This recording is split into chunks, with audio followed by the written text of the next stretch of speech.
So, good evening, everyone. This video is basically dedicated to BPSC, Bihar दरोगा, Bihar SSC और बिहार के जितने भी एग्जामिनेशन उसके लिए काफ़ी यूज़फुल वीडियो है। एट द सेम टाइम जो स्टेट पीसीएस है उसके लिए भी ये वीडियो जो है डेडिकेटेड है। और एक चीज़ मैं आपको बता दूँ, ये जो सीरीज़ है जनवरी का जो करंट अफेयर है, ये मैं कुछ सीरीज़ में लेकर आऊँगा। इसका ये पहला पार्ट है, दिस इज़ द पार्ट 1 पहला हिंदू टेम्पल। तो ये यूएई में बना है, जिसको कि 14th ऑफ फरवरी को प्रधानमंत्री मोदी ने इसका इनॉग्रेशन किया था। ठीक है? नेक्स्ट है ऑस्ट्रेलियन ओपन 2024 जिसमें कि मेंस सिंगल में जैनिक सिनर ने इटली के हैं वो इन्होंने जीता है। विमेंस में एरिना सेबलेंका जो कि बेलारूस की हैं उसने जीता है। और मेंस डबल ये बहुत इंपॉर्टेंट है, ये मोस्ट प्रोबेबली क्वेश्चन पूछा जा सकता है। सो इंडिया के रोहन बोपन्ना और ऑस्ट्रेलिया के मैथ्यू एबडन ये दोनों ने मिलकर मेंस डबल को जीत लिया है। पृथ्वी विज्ञान ये क्या है?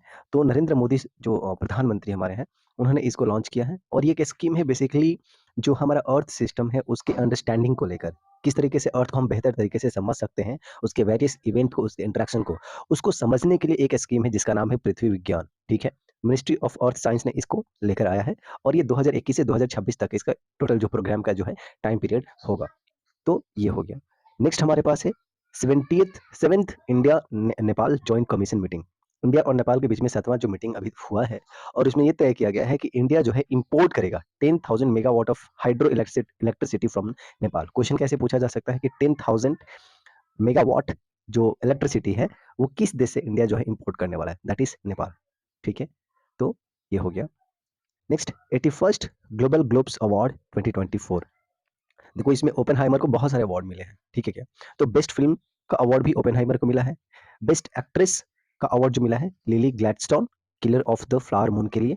और बेस्ट एक्टर का अवार्ड मिला है सिलियन मर्फी ओपेनहाइमर के लिए। और बेस्ट डायरेक्टर का भी अवार्ड ओपेनहाइमर के जो डायरेक्टर हैं क्रिस्टोफर नॉलन इनको मिला है। ये इस पर्सन पे तो मुझे लगता है कोई ना कोई क्वेश्चन आएगा। इसको बहुत सारे अवार्ड मिले हैं। National sports award 2023 ministry of youth and affair ने इस अवार्ड को दिया है और इसमें अर्जुन अवार्ड दिया गया 26 प्लेयर को और मेजर ध्यानचंद खेल रत्न अवार्ड 2 पर्सन को दिया गया है। अब इसमें कुछ जो इंपॉर्टेंट पर्सनैलिटी हैं जिस पे क्वेश्चन मोस्ट प्रोबेबली पूछा जा सकता है उसको हम लोग बस देख लेंगे। तो मेजर ध्यानचंद खेल रत्न अवार्ड ये हाईएस्ट स्पोर्ट्स अवार्ड है जिसमें कि 2 प्लेयर को मिला है। एक है चिराग शेट्टी और दूसरे हैं सात्विक साईराज रैंकी रेड्डी। दोनों ही बैडमिंटन से ये रिलेटेड है। तो ये दो नाम बहुत इंपॉर्टेंट है जब भी बैडमिंटन की बात होगा इंडिया में, तो इन दोनों को ध्यानचंद खेल रत्न अवार्ड मिला है। नेक्स्ट ये जो पर्सनालिटी आप देख रहे हैं, अब हम लोग अर्जुन अवार्ड की बात करेंगे। तो शीतल देवी पैरा आर्चरी से रिलेटेड है और ये बहुत ही इंपॉर्टेंट प्लेयर है ये, राइट क्या? ये केबीसी में भी आई थी हैं। तो देखिए यहाँ पे मुर्मू जी जो हमारे देश की प्रेसिडेंट हैं वो इनको जो है अर्जुन अवार्ड कन्फेयर कर रही हैं। तो एक तो हो गया शीतल देवी, क्या खेल से रिलेटेड है? पैरा आर्चरी से है और इनको अर्जुन अवार्ड मिला है। नेक्स्ट और कौन कौन से लोग हैं अर्जुन अवार्ड में? तो ओजस प्रवीण देवतले आर्चरी से रिलेटेड है। अदिति स्वामी आर्चरी है। पारुल चौधरी एथलेटिक्स है, राइट? स्टेपल चेस से ये रिलेटेड है। आर वैशाली ये आर प्रगनंदा की बहन है ये, ठीक है? और एक चीज मैं आपको यहाँ पे इंक्लूड कर दूं आर वैशाली के बारे में, ये शायद थर्ड वुमेन है इंडिया की जो कि ग्रैंड मास्टर बनी है, third woman player that has become the grand master in India. और आर वैशाली आर प्रगनंदा की बहन है। और एक जो टूर्नामेंट अभी हो रहा है ना कनाडा में जिसका नाम है the candidates, the just a second, उसका नाम है कैंडिडेट्स, अभी कनाडा में हो रहा है। उसमें टोटल 16 पार्टिसिपेंट्स हैं और इस 16 में से जो 5 है ना वो भारत के हैं और उस 5 में से एक ये भी हैं और एक इनके भाई जो आर प्रगनंदा है वो भी है। ठीक है? तो ये बहुत इंपॉर्टेंट प्लेयर है। हो सकता है क्वेश्चन ये पूछ ले कि आर वैशाली किस खेल से रिलेटेड है, दैट इज चेस। नेक्स्ट ऐश्वर्य प्रताप सिंह तोमर ये शूटिंग से हैं और हरिंदर पाल सिंह संधू स्क्वैश से रिलेटेड है, इनको भी अर्जुन अवार्ड मिला है। नेक्स्ट यहाँ पे 4 प्लेयर का नाम देखिए। एक है अहिका मुखर्जी, अहि- एहिका मुखर्जी टेबल टेनिस है ये। और ऐशा सिंह जो प्लेयर है। और दीक्षा नागर गोल्फ से रिलेटेड है। और मोहम्मद सामी यहाँ पे आप देख रहे हैं that is related to the cricket, इनको भी जो है अवार्ड मिला है अर्जुन अवार्ड। अब जो नेक्स्ट अवार्ड जो हमारे पास आर्टिकल है वो है हेनली पासपोर्ट इंडेक्स 2024। इसमें इंडिया की जो रैंकिंग वो क्या है? 88th है, 80वां रैंक है। India is on the 80th place in the Henley passport index 2024। ठीक है? इंडिया को टोटल 62 ऐसे कंट्री हैं, यानी कि इंडिया के जो नागरिक हैं 62 कंट्री में वीजा फ्री उनको एक्सेस दिया जाता है। France, Germany, Italy, Japan, Singapore, Spain share the top spot in the quarterly ranking of the world most powerful passport. जितने भी देश पूरे वर्ल्ड के मोस्ट पावरफुल पासपोर्ट्स हैं उनमें ये जो कंट्री है ये पहले नंबर पे है। ठीक है? इंडिया की रैंकिंग 80 है। यूएस लीड्स 2024 मिलिट्री रैंकिंग, इसमें पहले नंबर पे यूनाइटेड स्टेट्स है, दूसरे नंबर पे रसिया है, तीसरे पे चाइना है और चौथे पे इंडिया है, लास्ट नंबर पे भूटान है। स्वच्छ सर्वेक्षण अवार्ड 2023। इसमें इंदौर और सूरत सबसे साफ शहर जो है उसका अवार्ड इसको मिला है। Ministry of housing and urban affair जिसको महुआ कहा जाता है, ये इसको रिलीज किया है। और क्लीनेस्ट गंगा टाउन का अवार्ड वाराणसी और प्रयागराज को मिला है। Best FIFA football awards 2024, men's player of the year that goes to the Lionel Messi, और women's player of the year का अवार्ड किया है एथिना बोनमती को। ठीक है।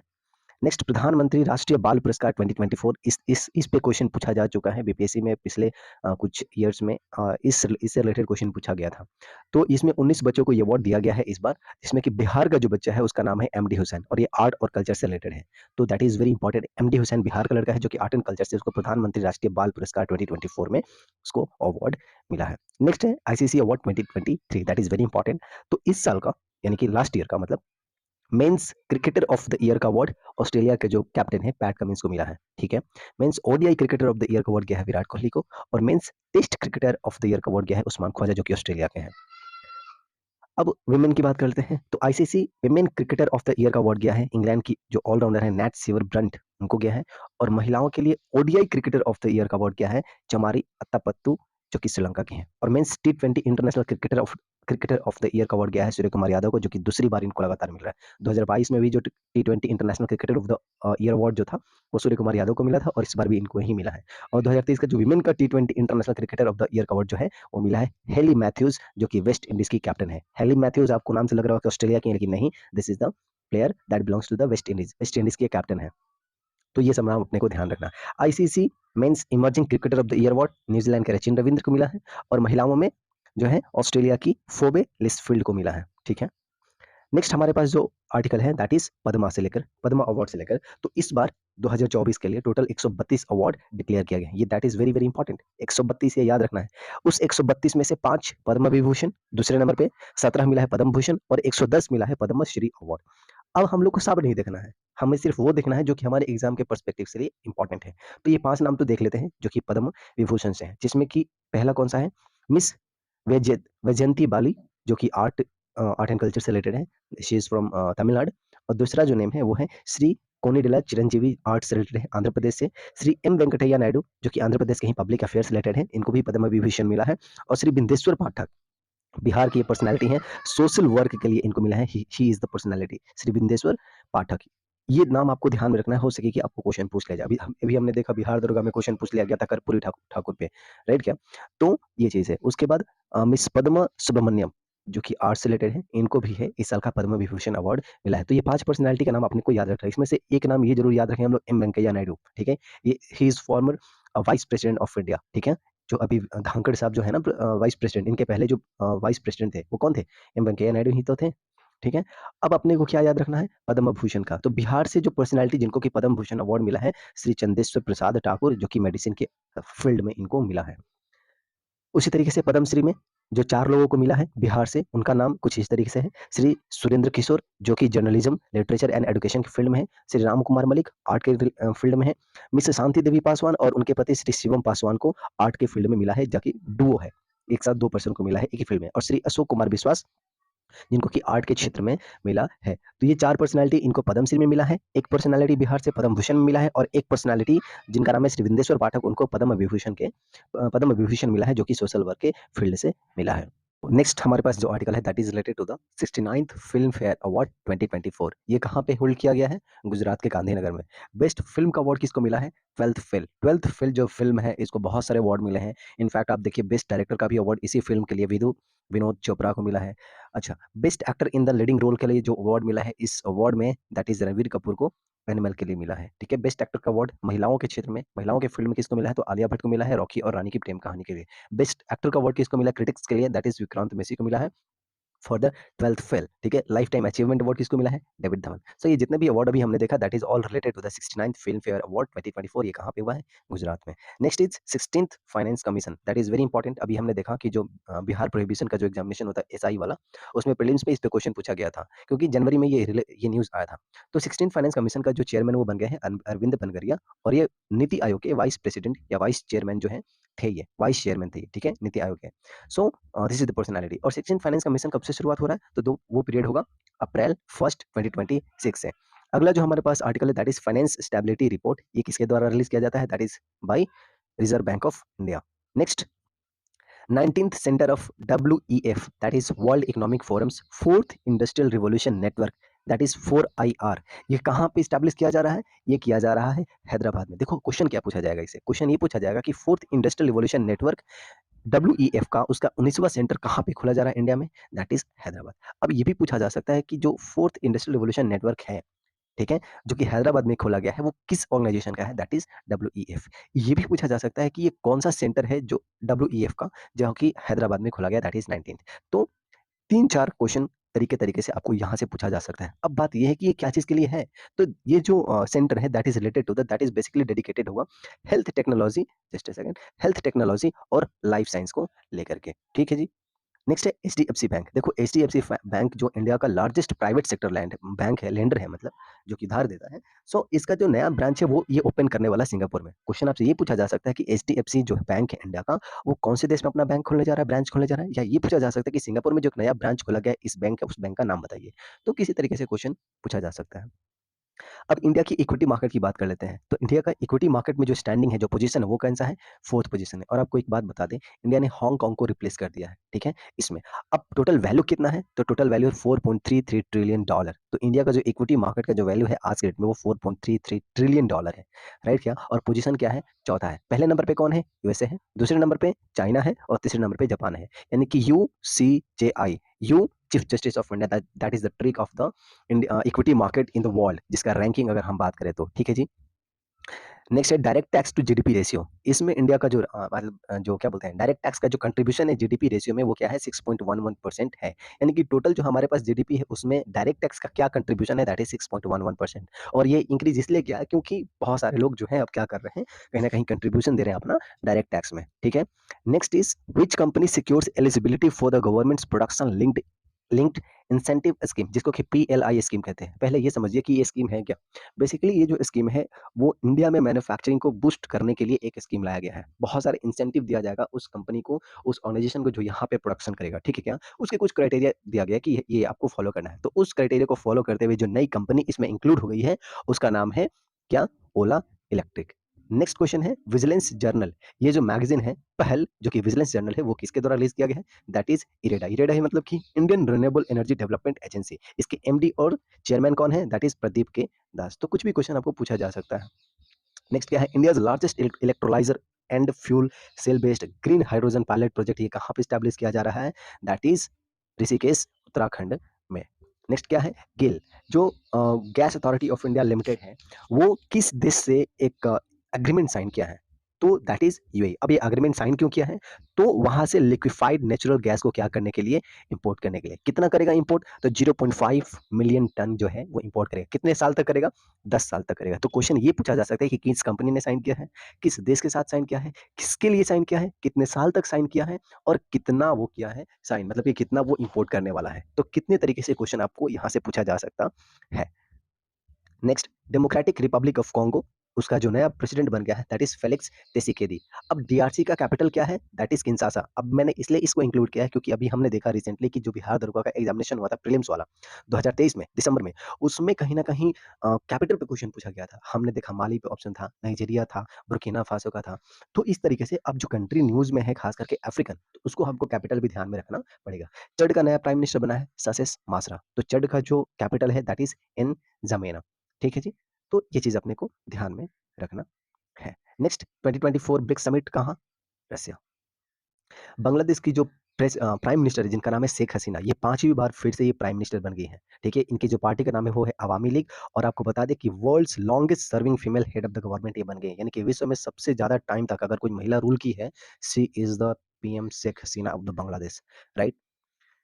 ट्रॉपिकल साइक्लोन अल्वारो, ये कहाँ पे आया है? ये मेडागास्कर में आया है। आपको पता होगा कि इस तरीके से हम जो अफ्रीका देखते हैं, यहाँ पे जो कंट्री है मेडागास्कर, यहाँ पे हमको देखने को मिला है क्या? ट्रॉपिकल साइक्लोन अल्वारा, ठीक है, अल्वारो, अल्वारो, राइट। तो इस तरीके से नेक्स्ट क्या है?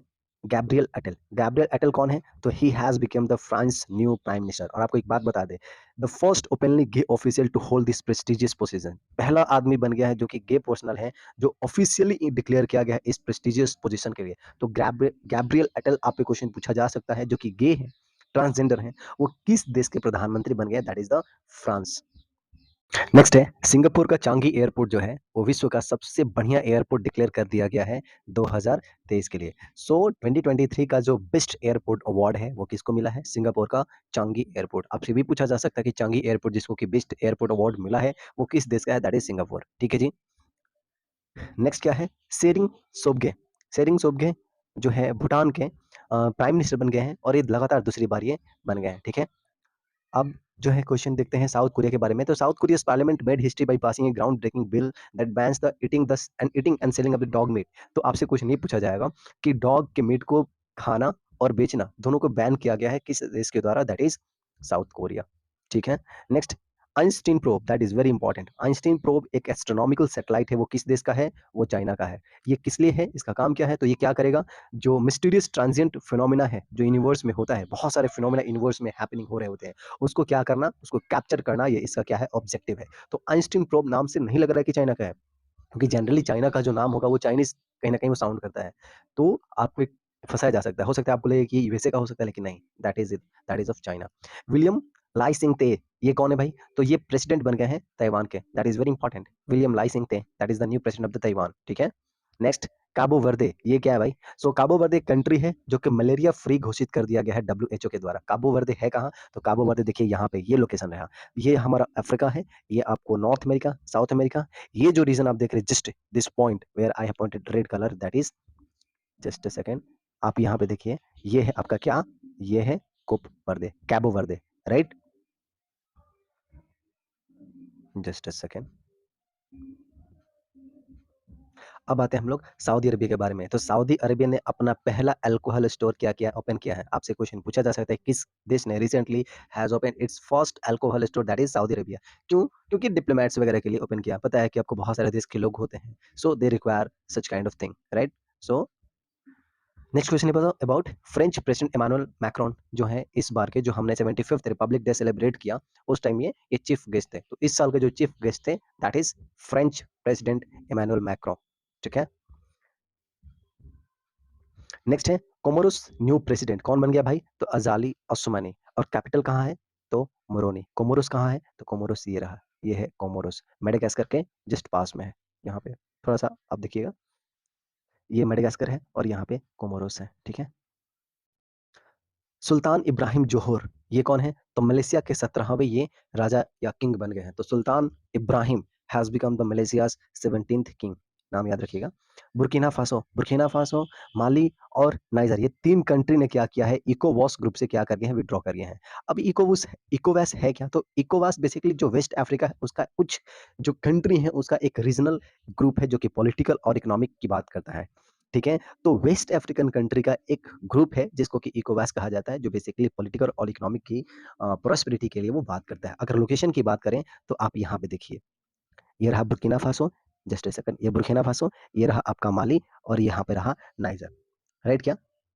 Just a second, Burkina Faso, Mali और नाइजर, यानी कि यहाँ पे बुर्किना फासो, माली और नाइजर, इन तीन कंट्री ने क्या किया है? इकोवास जो कि वेस्ट अफ्रीकन कंट्री का ग्रुप है, उससे वो क्या कर गए हैं? विड्रॉ कर गए हैं। तो तीनों का नाम आपसे पूछा जा सकता है या फिर इस ग्रुप के बारे में भी पूछा जा सकता है।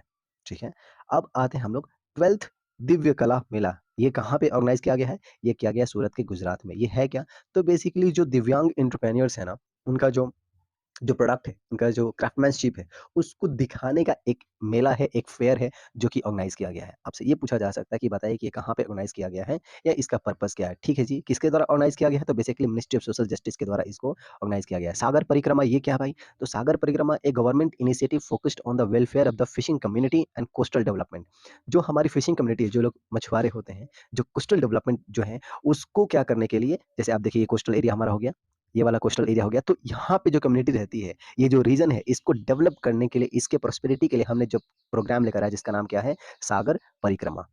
Next Bharat park. Bharat park क्या है? तो एक डेडिकेटेड ट्रेड जोन है जो कि इंडिया ने ओपन किया है। कहाँ पे किया है? तो यूएई में किया है। Indian government plans to establish it.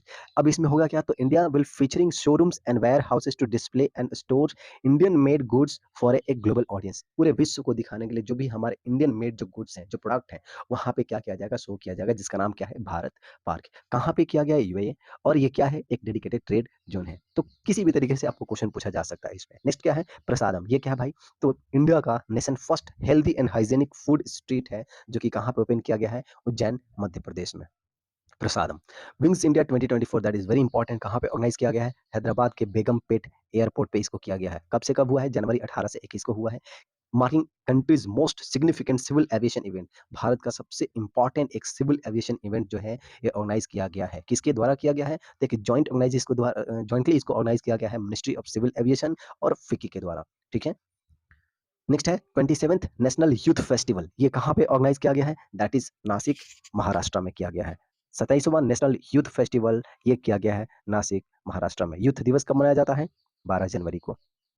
Queen Margrethe second ये कहाँ की हैं? तो डेनमार्क की है। देखिए मैंने इसको इसलिए इंक्लूड किया है क्योंकि आप देखिए बीपीएससी में क्वीन जो जिनका देहांत हो गया था, इंग्लैंड की जो क्वीन थी जिसका देहांत हो गया था, उस पे क्वेश्चन पूछ लिया गया था और बहुत फैक्चुअल काइंड ऑफ पूछा गया कि कितने साल तक रूल किया था, इस तरीके से। तो अब क्योंकि ये डेनमार्क है, अब डेनमार्क ने भी कहीं ना कहीं इंडिया में आया था, उन्होंने अपना कंपनी स्टैब्लिश किया था, बिहार में भी उसका प्रेजेंस था। हमने देखा कि 1632 में डच कंपनी यहाँ पे खुली थी, है क्या? हालांकि वो नीदरलैंड का था। डेनमार्क का ऐसा बहुत ज़्यादा हमको यहाँ पे इन्फ्लुएंस नहीं देखने को मिलता है, लेकिन फिर भी अगर क्वेश्चन है आ सकता है, राइट क्या? तो चीज़ों को अपने कहीं न कहीं ध्यान में रखना है। तो डेनमार्क की महारानी जो है बन गई हैं कौन? सॉरी, इन्होंने क्या किया? एब्डिकेट कर दिया अपने थ्रोन को, मतलब कि अपना जो राजगद्दी है उसको छोड़ दिया है। तो Queen Margrethe second. New campus of National Academy of Customs, Indirect Taxes and Narcotics NACIN, ये कहाँ पे खुला है? पालासमुद्रम, आंध्र प्रदेश में। किसके द्वारा इनॉग्रेट किया गया है? प्रधानमंत्री मोदी के द्वारा। That is very important. Next, ये क्या है? India is poised to secure exploration and development rights for 5 lithium blocks in Argentina. India जो है लिथियम ब्लॉक्स को क्या करने के लिए? एक्सप्लोर करने के लिए, उसको डेवलपमेंट करने के लिए एक कहीं ना कहीं क्या किया? अपना पोजीशन को सिक्योर किया है। कहाँ पे? अर्जेंटीना में। इसके लिए दो कंपनी के बीच में डील हुआ है। इंडिया की जो कंपनी उसका नाम है काबिल, जो कि खनिज विदेश इंडिया लिमिटेड है, और जो अर्जेंटीना की कंपनी उसका नाम क्या है? कैमेन। ठीक है, कैमेन। तो कैमेन और काबिल दोनों के बीच में एक अग्रीमेंट साइन किया गया है, जिससे क्या होगा? इंडिया क्या करेगा? अर्जेंटीना में लिथियम ब्लॉक्स को क्या करेगा? एक्सप्लोर करेगा और उसको क्या करेगा? डेवलपमेंट उससे करेगा। ठीक है। अब देखो इससे फायदा ये होगा ना कि इंडिया जो है ना कहीं ना कहीं चाइना पे डिपेंडेंट था, राइट, लिथियम को इंपोर्ट करने में। अब ये जो हमारी डिपेंडेंसी थी चाइना पे, वो क्या हो जाएगा? रिड्यूस हो जाएगा, क्योंकि अब हमारे पास एक नया अल्टरनेटिव है। नेक्स्ट है तिब्बतन ब्राउन बियर के बारे में। सबसे बहुत रिसेंटली पहली बार तिब्बतन ब्राउन बियर को जो है देखा गया है इंडिया में। कहाँ पे? तो नॉर्दर्न सिक्किम में। इसको तिब्बतन ब्लू बियर भी कहा जाता है। इसका साइंटिफिक नेम क्या है? अर्सिस आर्क्टिस आर्क्टिस प्रोइनेंसिस। ठीक है। तो क्वेश्चन आपसे ये पूछा जा सकता है कि recently in which state Tibetan brown bear has been sighted for the first time? That is North Sikkim. इसको तिब्बतन ब्लू बियर भी कहा जाता है। ये हमने देख लिया था अभी रिसेंटली। सो विंग्स इंडिया 2024 कहाँ पे ऑर्गेनाइज किया गया है? That is Hyderabad Begumpet airport पे। ठीक है जी। नेक्स्ट है सनातन खादी वस्त्र। ये एक क्लॉथिंग रेंज है जो कि न्यू दिल्ली के कनॉट प्लेस में इसको क्या किया गया? ओपन किया गया। किसके द्वारा किया गया है? केबीआईसी। ये इंपॉर्टेंट है, ये पूछा जा सकता है कि किसके द्वारा इसका इनॉग्रेशन किया गया, अनवील किया गया? That is the Khadi and the village industries commission, that is KBIC. कहाँ पे? दिल्ली के कनॉट प्लेस में। Ayush Diksha, a pioneering centre dedicated to the development of the future Ayush professional. जो हमारे आयुष प्रोफेशनल्स हैं, आयुष आयुर्वेदिक जो हमारा ट्रीटमेंट जो चलता है, तो आयुष प्रोफेशनल्स को उनके डेवलपमेंट के लिए एक डेडिकेटेड सेंटर ओपन किया गया जिसका नाम क्या है? आयुष दीक्षा। तो ये भी क्वेश्चन पूछा जा सकता है कि आयुष दीक्षा का पर्पस क्या है? किसके रिलेटेड है वो? That is for the development of Ayush practitioner या फिर प्रोफेशनल्स। ठीक है। कहाँ पे? भुवनेश्वर, उड़ीसा। ठीक है जी।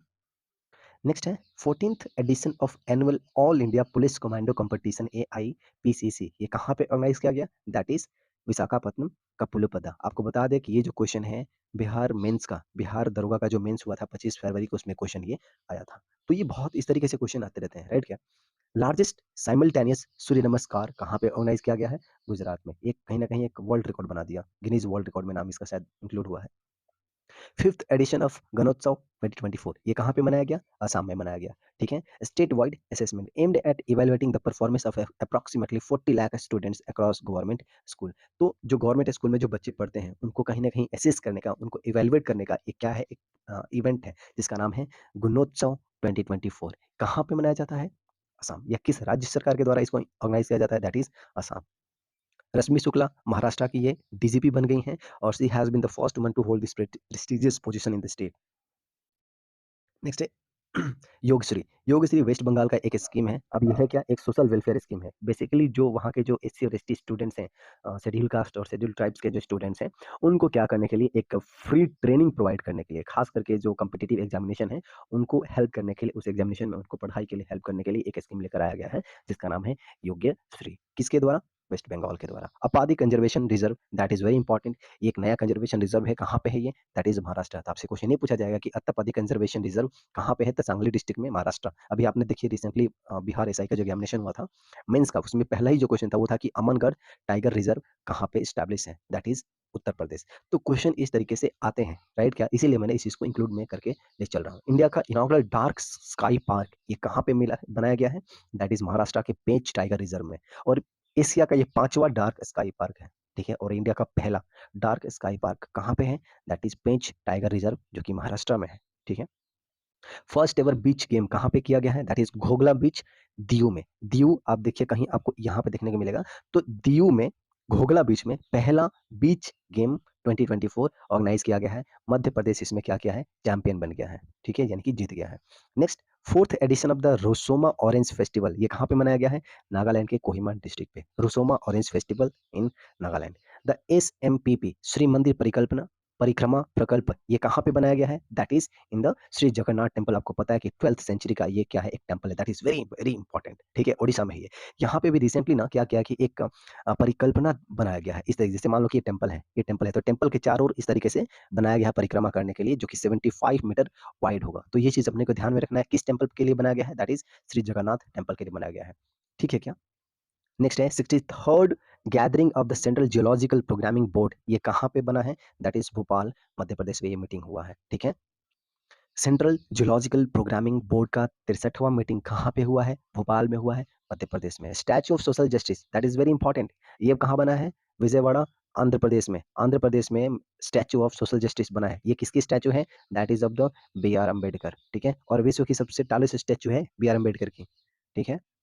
Next, world's first black tiger safari, ये कहाँ पे बना है? That is Similipal tiger reserve, जो कि ओडिशा के मयूरभंज डिस्ट्रिक्ट में आपको देखने के मिलेगा। और आपको एक और बता दें कि रिसेंटली यहाँ पे एक ब्लैक टाइगर भी देखने को मिला है, जिसको कि मेलानिस्टिक टाइगर भी कहा जाता है। तो आपसे ये क्वेश्चन मान लो पूछ ले कि मेलानिस्टिक टाइगर रिसेंटली कहाँ पे देखा गया है? That is in the Similipal tiger reserve. पहला ब्लैक टाइगर सफारी कहाँ पे बन रहा है? ये बनेगा कहाँ? Similipal tiger reserve. Similipal tiger reserve है कहाँ? तो ओडिशा में। ओडिशा में कहाँ है? मयूरभंज डिस्ट्रिक्ट में। तो इतने सारे क्वेश्चन आपको बन सकता है, ठीक है ना। तो ये चीज़ ध्यान में रखना है। अभी प्लान किया गया है कि बनाया जाएगा, इसको एस्टैब्लिश किया जाएगा। नेक्स्ट क्या है? मोज़ू। मोज़ू एक ट्रेडिशनल बफेलो फाइट है, जो कि असम में कमबैक इसका हो गया है। यानी कि पहले था ये, बीच में रोक लग गया था, बीच में नहीं हो रहा था ये, लेकिन फिर से अब ये इसको स्टार्ट किया जा रहा है। तो मोज़ो क्या है? एक बफेलो फाइट है। कहाँ पे इसको ऑर्गेनाइज़ किया जाता है? ये किया जाता है असम में। कब किया जाता है? माघ बिहू फेस्टिवल के दौरान इसको किया जाता है, ठीक है ना। तो आपसे बिहू फेस्टिवल पूछा जा सकता है कि बिहू फेस्टिवल कहाँ पे मनाया जाता है? That is in the Assam, ठीक है जी। चलो, नेक्स्ट क्या है? फर्स्ट यूनियन टेरिटरी जो कि विश्वकर्मा जो योजना है उसको इम्प्लीमेंट किया है, that is Jammu and Kashmir. Vishwakarma scheme basically जो क्राफ्टमैनशिप है, जो क्राफ्ट्स पीपल हैं, जैसे कि कारपेंटर हो गया, गोल्ड स्मिथ हो गए, ये जो कम्युनिटी है ना, इनको एम्पावर करने के लिए एक स्कीम लेकर आया गया है गवर्नमेंट की तरफ, जिसका नाम है विश्वकर्मा स्कीम, ठीक है जी। तो इस स्कीम को लागू करने वाला पहला जो यूनियन टेरिटरी बन गया है, that is the Jammu Kashmir, right. Next क्या है? मैत्री इनिशिएटिव। ये क्या है भाई? तो कैट को स्टरलाइजेशन करने के लिए एक एफर्ट है, यानी कि जो बिल्लियां होती हैं उनको स्टरलाइज करने के लिए एक इनिशिएटिव है। बेसिकली जो एनिमल्स आई मीन हम उससे प्रोटेक्शन चाहते हैं ना, तो उनको स्टरलाइज कर देते हैं। इसका मतलब ये है कि उनका जो फर्दर पॉपुलेशन है ना, अब वो इंक्रीज नहीं कर पाएगा, क्योंकि वो ब्रीड नहीं कर पाएंगे। ब्रीड नहीं कर पाएंगे तो क्या होगा?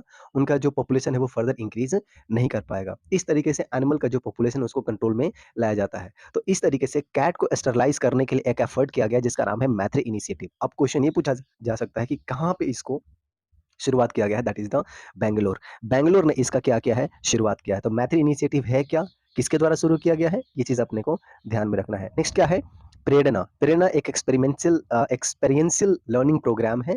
क्लास 9 से क्लास 12 तक के जो बच्चे हैं उनमें एक लीडरशिप की जो क्वालिटी है उसको इम्पार्ट करने के लिए किसके द्वारा लेकर आया गया है? That is ministry of education. तो ये चीज अपने को ध्यान रखना है कि प्रेरणा क्या है? एक एक्सपेरियंशियल लर्निंग प्रोग्राम है, जो कि मिनिस्ट्री ऑफ एजुकेशन का है, जिसमें कि जो बच्चे हैं क्लास 9 से 12 के, उनमें लीडरशिप की क्वालिटी को क्या करना? इनहेंस करना, उसमें इम्पार्ट करना, राइट क्या। नेक्स्ट क्या है? पीएम जनमन। पीएम जनमन जो स्कीम है, जस्ट अ सेकंड, पीएम जनमन जो स्कीम है, वो बेसिकली पीवीटीजी ग्रुप को एनहांस करने के लिए, उनके डेवलपमेंट करने के लिए लेकर लाया गया है। अब ये पीवीटीजी क्या है? जिसका फुल फॉर्म है पार्टिकुलरली वल्नरेबल ट्राइबल ग्रुप। हमारे इंडिया में टोटल 75 ऐसे ट्राइब्स हैं जो कि पीवीटीजी के अंदर आते हैं। तो इनका ओवरऑल डेवलपमेंट करने के लिए, इनको अच्छा पानी मिले, इनको अच्छा एजुकेशन मिले, इनको अच्छा हेल्थ मिले, तो इनके डेवलपमेंट के लिए जो स्कीम लेकर आया गया जिसका नाम है पीएम जनमन, जिसका फुल फॉर्म है पीएम जनजाति आदिवासी न्याय महाअभियान। ठीक है क्या? नेक्स्ट जो हमारे पास आर्टिकल है that is related to the REC limited. ये क्या है? तो इसका फुल फॉर्म है रूरल इलेक्ट्रिफिकेशन कॉर्पोरेशन। एक महारत्ना कंपनी है। आपको पता है कि कंपनी को एक एक्रोनिम दिया जाता है। इनको एक क्या बोलते हैं, अ, अवार्ड दिया जाता है, महारत्ना, नवरत्ना, मिनी रत्ना, इनके परफॉर्मेंस के बेस पे कि लास्ट ईयर आपने क्या परफॉर्म किया, कुछ सालों में आपने क्या परफॉर्म किया, ठीक है क्या? तो जो आरईसी लिमिटेड है वो एक महारत्ना कंपनी है, पहली चीज़। और दूसरा ये कि भारत सरकार ने एक स्कीम लेकर आई है जिसका नाम है प्रधानमंत्री सूर्योदय योजना या पीएम सूर्य योजना। तो उस स्कीम को इम्प्लीमेंट करने के लिए जो नोडल एजेंसी बना है उसका नाम है REC. So REC has been designated as the nodal agency for the PM Surya Yojana. ठीक है जी? चलो, नेक्स्ट क्वेश्चन है the Indian Institute of Technology Madras, ये अपना नया कैंपस ओपन करने वाला है। कहाँ पे? श्रीलंका में। क्वेश्चन ये पूछा जा सकता है कि श्रीलंका में किस आईआईटी ने अपना नया कैंपस ओपन किया है, या फिर आईआईटी मद्रास ने कहाँ पे अपना नया कैंपस शुरुआत किया, that is Sri Lanka. Okay, next question क्या है? इंडिया और ओमान के बीच में एक एमओयू साइन किया गया है। किस क्षेत्र में? तो इन्फॉर्मेशन एंड टेक्नोलॉजी के क्षेत्र में। क्वेश्चन ये पूछेगा कि इंडिया और किस देश के बीच में इन्फॉर्मेशन एंड टेक्नोलॉजी के लिए मेमोरेंडम ऑफ अंडरस्टैंडिंग साइन किया गया है। So thank you so much. इस तरीके से जनवरी 2024 का जो पहला पार्ट है करंट अफेयर का वो हमारा कंप्लीट हो चुका है। इसी तरीके से आप पार्ट 2, पार्ट 3 भी देख सकते हैं। और जनवरी का जो कंप्लीट करंट अफेयर है किसी भी एग्जामिनेशन के लिए, जो स्टेट पीसीएस का हो, बिहार के लिए खास करके जितने भी एग्जामिनेशन होते हैं उसके लिए आपका कंप्लीट हो चुका है। मैं एक बार फिर से बोलूँगा, वीडियो देखिए, उसका एक नोट्स बना लीजिए और उसको रिवाइज़ आप करते चलिए। ठीक है क्या? और इस तरीके से आपके एग्जामिनेशन में जो है ये बहुत ज़्यादा हेल्पफुल होगा।